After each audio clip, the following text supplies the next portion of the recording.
विधायक मुकेश भाकर को विधानसभा से 6 महीने के लिए निलंबित करने का मामला लगातार गर्माता जा रहा है और इसका विरोध किया जा रहा है। वहीं इन सब के बीच नेता प्रतिपक्ष टीकाराम जूली ने भाजपा पर निशाना साधते हुए बड़ा हमला किया है। इस दौरान उन्होंने विवादित बयान देते हुए राजस्थान की तुलना बांग्लादेश से कर डाली।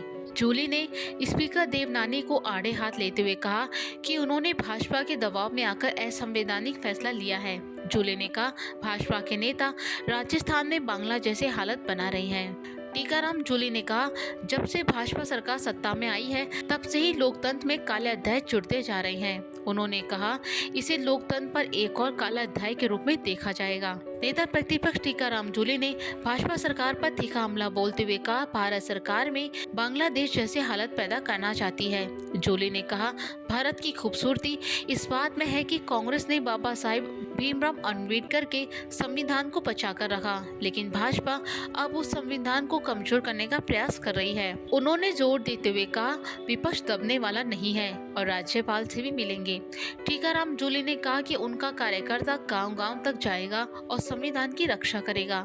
जूली ने आरोप लगाते हुए कहा कि विधानसभा में विपक्ष की आवाज को दबाया जा रहा है। उन्होंने कहा, भाजपा को विपक्ष की जरूरत नहीं है।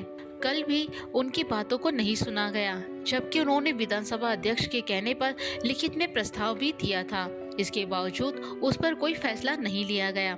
टीकाराम जूली ने आगे कहा, अगर उनके सदस्य ने कोई गलती की है तो सजा भुगतने को तैयार है, लेकिन बिना किसी वोटिंग के विधायक मुकेश भाकर को निलंबित कर दिया गया, जो कि विधानसभा के नियम प्रक्रियाओं के विपरीत है। जूली ने आरोप लगाया, सत्ता पक्ष ने बातचीत के लिए कोई प्रयास नहीं किया और विपक्ष को जानबूझकर इग्नोर किया गया है। टीकाराम जूली ने कहा कि सदन में विपक्ष को इग्नोर करना पहली बार देखा गया है। निलंबन के मामले में सदन में कोई वोटिंग नहीं कराई गई। उन्होंने भाजपा सरकार पर विधानसभा की नियम प्रक्रियाओं का पालन नहीं करने का आरोप लगाया है। वहीं कांग्रेस विधायक मुकेश भाकर ने अपने 6 माह के निलंबन के बाद मीडिया से बातचीत करते हुए कहा, स्पीकर पहले से ही तय करके आए थे कि अगर भाजपा के मंत्री जवाब नहीं दे पा रहे हैं तो विधानसभा में सरकार को कैसे बचाया जाए। उन्होंने निशाना साधते हुए कहा, स्पीकर ने फेल हो रही भाजपा सरकार को बचाने की जिम्मेदारी अपने ऊपर ले ली है। जिस तरह बिना वोटिंग के और जल्दबाजी में निलंबन किया गया है वो असंवैधानिक तरीका है। उन्होंने कहा, अब वरिष्ठ नेताओं से मिलकर आगे की रणनीति तैयार की जाएगी।